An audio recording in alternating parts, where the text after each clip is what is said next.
The death toll from the earthquake in Turkey and Syria has increased to more than 17,000. Time is running out for search teams to find survivors 4 days after the disaster. KTLA's Eric Spellman in the newsroom with the details. Eric. Morning, Megan. Morning, Chris. The search for survivors has been going nonstop since Monday when the 7.8 magnitude quake hit early in the morning. We want to go to a live picture now showing the efforts underway near the epicenter of the quake in Turkey. You have an enormous number of people involved. They're using heavy equipment to lift up the blocks of concrete. That's what's left of the building that collapsed. And then folks are using shovels and their own hands to dig through the rubble. Occasionally, they find people who are alive.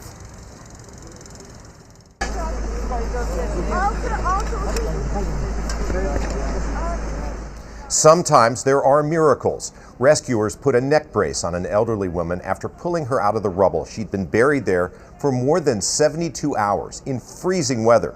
They used a human chain to carry her on a stretcher to an ambulance. But 4 days after the big quake, the window for finding survivors is closing fast. Gününe girdik. 72 saat bitti. 4. güne girdik. This man waited for news about his family. He says if it was the first or second day, we could save them alive. We have lost hope now, he says. They are trapped under the ground floor. People who study natural disasters say the first 72 hours after a quake are critical in terms of rescuing people who might be trapped under debris. After that, a person's ability to survive would depend on their age, the extent of their injuries, and their mental toughness. Somewhere probably between 5 to 8 days is probably in a range where I think that you would start having some kidney failure, organ failure that could lead to, unfortunately, your death. Some of the most extensive damage from the quake is in Syria, which has been racked by civil war for 10 years. It's difficult to get aid to the country since many countries have no diplomatic relationship with Syria's government. This morning, the first convoy of supplies crossed over the border between Turkey and Syria. There is only one border crossing that the United Nations is authorized to use. It was damaged by the quake, but now it's finally open. UN officials say more trucks are on their way.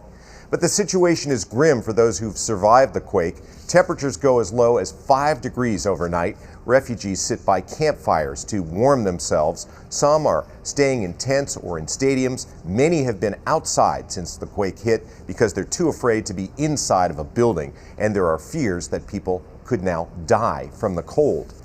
In Turkey, survivors have complained that the government's response has been too slow. There isn't enough heavy equipment to dig through the rubble. Today, Turkey's president will travel to the quake's epicenter to see the damage for himself.